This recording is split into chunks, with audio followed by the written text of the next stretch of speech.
Deep in a sparsely lit corridor, a young girl in a white nightgown is running away from something. She was frightened as a hissy sound echoed after her, and then she came to a dead end. She started tapping her cranium with her fingers, panically closing her eyes and waiting for something to happen. Then silence. She stopped and then turned round. She screams as a clawed hand swatches her face and the hissing returned. The doctor was at the console walking around tending to the controls. Louisa looked on at what he was doing and asked what he's up to. He said to her that he's trying to track some energy-like signal. This was really bugging him to no end. He then looked on her. He was still determined to reach it until there was a shudder and the TARDIS had landed. It was a sudden shake and both he and Louisa held onto the console. They've landed somewhere and checked the scanner. It showed what was outside. It looked barren, grayish and more like environment. It didn't look like Earth and it wasn't the Yorkshire Moors. The doctor told her that they're going out. She followed and went out into the open.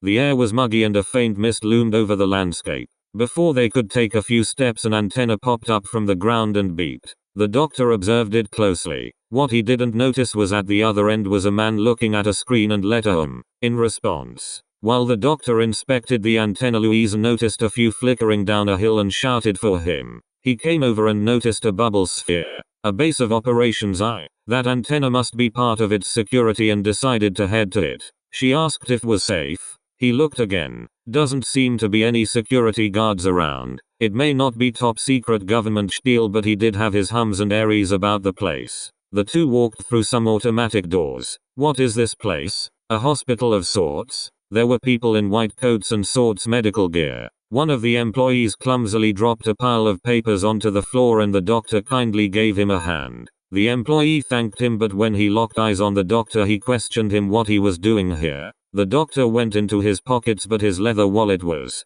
damn, it must have misplaced somewhere, and tried to conjure an explanation off the top of his head. Louisa then noticed a couple of security guards approach them and began to collar her. In her reaction she quickly wriggled her way out and suddenly gave one of them a quick punch to the face. It knocked one of them down to the floor. The doctor got up and was going to scold her for this random act of violence until a voice on a tannoy interrupted him. It ordered that the doctor and Louisa were to be contained and questioning will be involved. The security guards gripped the two and positioned them in a holding cell. Louisa was knocking the bars with her finger while the doctor was humming a little tune which seemed to be either Bach or Beethoven, and then they were greeted by something that wasn't human.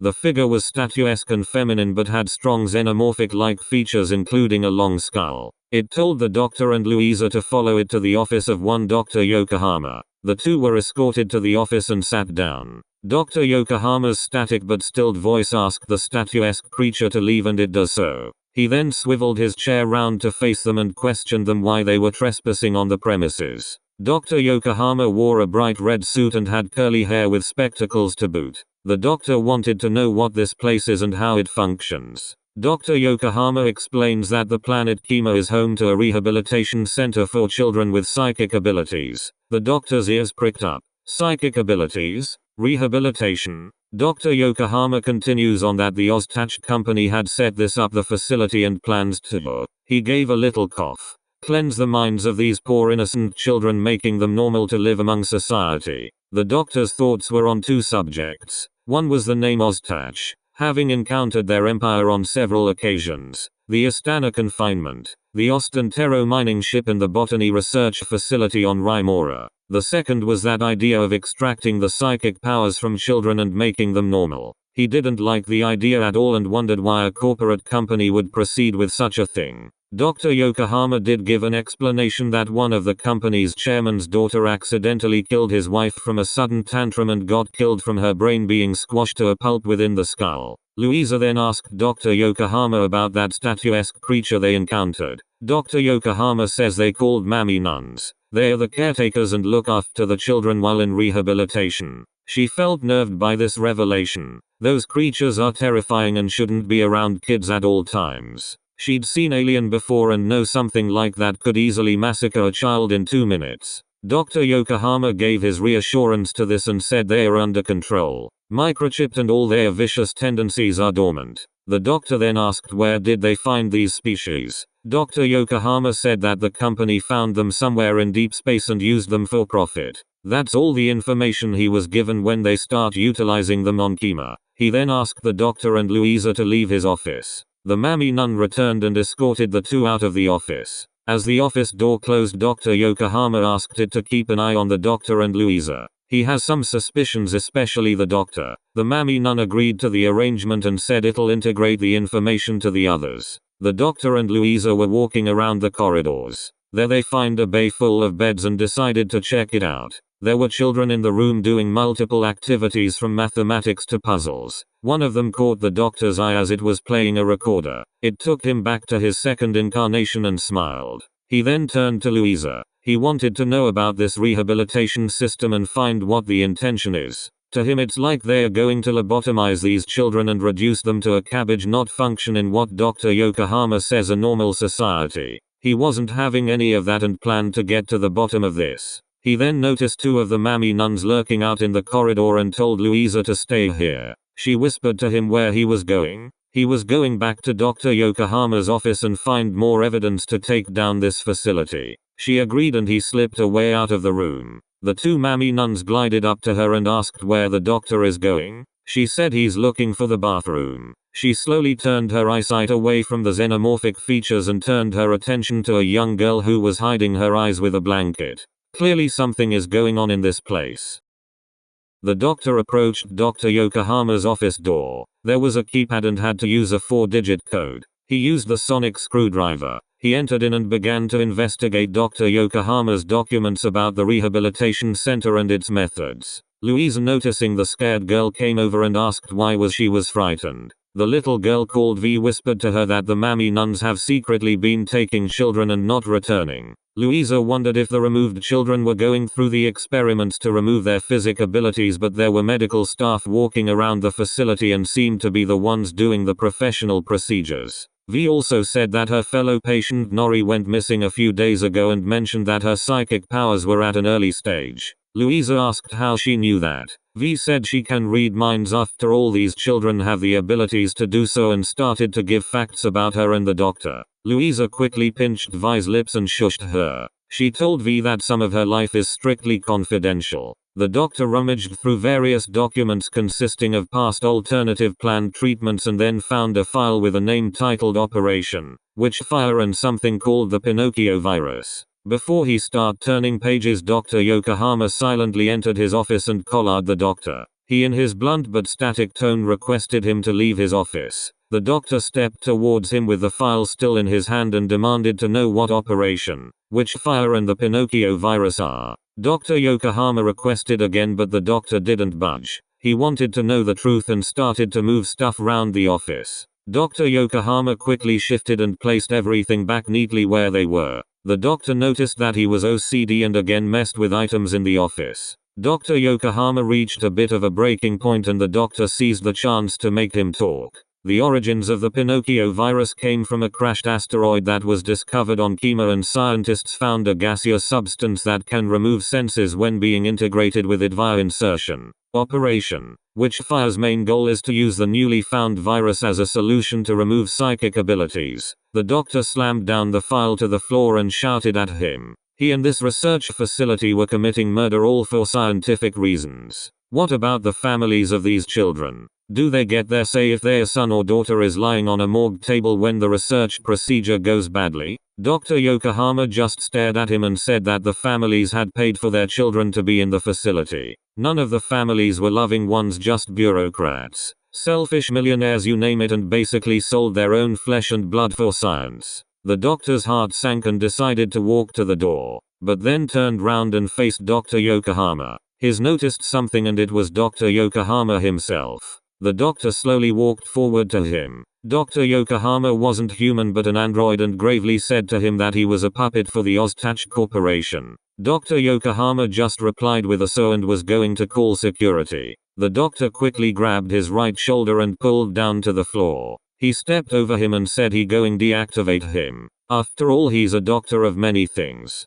Louisa was sitting on a chair with some of the children. A screen was playing a cartoon involving diluted morals and messages. Cheesy as hell, and began to fall asleep because of boredom. Then V contacted her from her mind and requested her to meet her at the maintenance floor below the facility. Louisa noticed the two mammy nuns exiting out of the bedroom bay, and this gave her the chance to see what secrets this place has. She meets V on the maintenance floor and she points Louisa to a large double door. She says Nori went in there and never came out. Louisa and V sneak inside. The place looked disused with various cleaning equipment covering dust and large cobwebs. V kept pulling Louisa's arm to what was in here and finally found what was hidden below the facility. There was a sphere with an eyeball floating around in it. What on earth is this? Is it alive? V says it's a beacon for people like her. A life support machine and keeps their powers intact. Well, at least for now. Louisa then noticed some black organic matter covering the walls. Then V pointed at a shape lying down in a dark corner of the room and Louisa carefully walked up to it.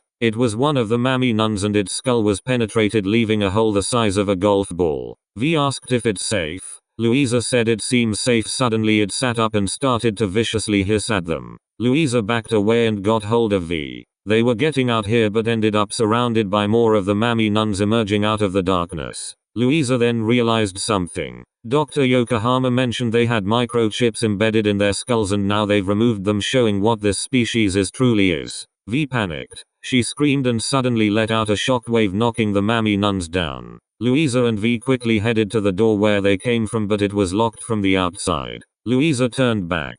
The mammy nuns were gliding towards and were reaching out with their clawed hands. Both of them banged and screamed at the door until it quickly opened. It was the doctor and grabbed both of them. He quickly closed the door and asked if they were okay. Louisa mentioned to him of a psychic beacon within the closed-off maintenance area, but the question she wanted to know was how did he know where they were at? The doctor pointed to V and she realized that V telepathically contacted him. The doctor was holding something covered in a medical blanket. V curiously pulled the blanket off and revealed the severed head of Dr. Yokohama. V let out a scream in horror and Louisa observed it. She was surprised that Dr. Yokohama was an android.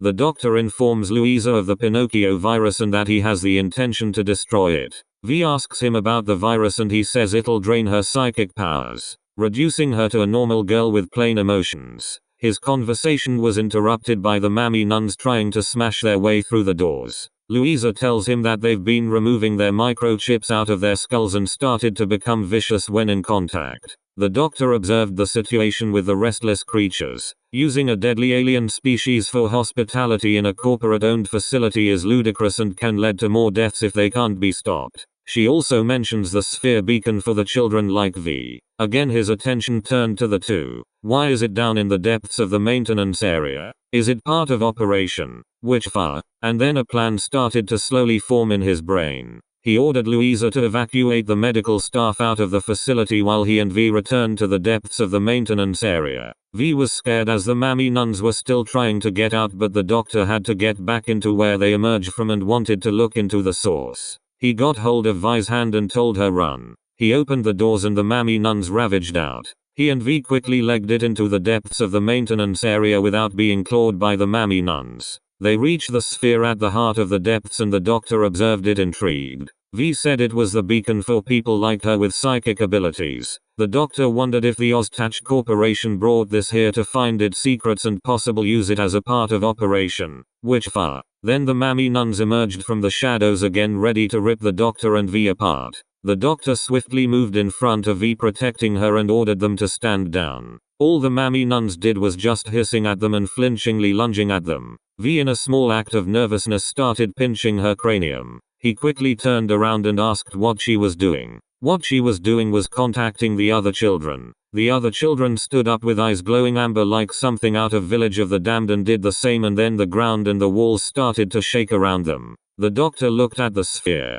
The glass was cracking and he shouted at V at what she was doing. Then the sphere exploded. Its energy was released rapidly and the mammy nuns were thrown across the room in all directions. The other children had used all their energy to form a tidal shockwave to destroy the facility from the inside, but at a cost, as they ended up quickly dying and destroyed their minds by committing to a cataclysmic event. V stopped and tears began spilling out of her eyes. She told the doctor that the other children sacrificed themselves to stop all this, and the doctor looked pained. He was hoping to save the others, but things derailed that quickly. There was no looking back. The facility was falling apart and the doctor picked V up and quickly got out there. Louisa had evacuated the staff out of the facility bar a few who refused to leave, and when the facility started crumbling she realized that the ones had likely perished. Then the doctor quickly emerged from the smoke carrying V. Louisa Ratley asked where the other children were. All the doctor did was give her a grave stare, and she knew that they haven't survived. The doctor and Louisa watch as the facility burned down in the distance. He looked remorsefully as he thought of the other children who perished in the explosion. They may be at peace but won't be forgotten. He then suggested to her that V needs to be in a safe place and mentioned her parents won't have her back. The Mammy nuns were killed in the explosion, but he feared that they might be lurking on another planet somewhere. Where? Who knows? Louisa looked at V and thought about it. On one hand she wanted to keep her and let her travel around with her and the doctor. But on the other hand was her psychic abilities. It could disrupt the TARDIS travels in the vortex and cause some serious consequences. The doctor knew a planet that is a safe haven. Basically a planet-sized orphanage, and she's be secured and cared for. The doctor then introduces V to the TARDIS. He mentions it's more smaller on the outside than on the inside. V was surprised that outside it was smaller and inside was bigger. It fascinated her. Before the doctor tended to the controls he walked out the TARDIS and went to the antenna that he discovered earlier before. All he did was stamping on it until it was partly broken with his boot and went back inside. While traveling through the vortex, V telepathically called Louisa over. She whispered to her that she felt a sort of bonding with the doctor. Louisa stared oddly at her. Obviously V was reading her thoughts and secrets.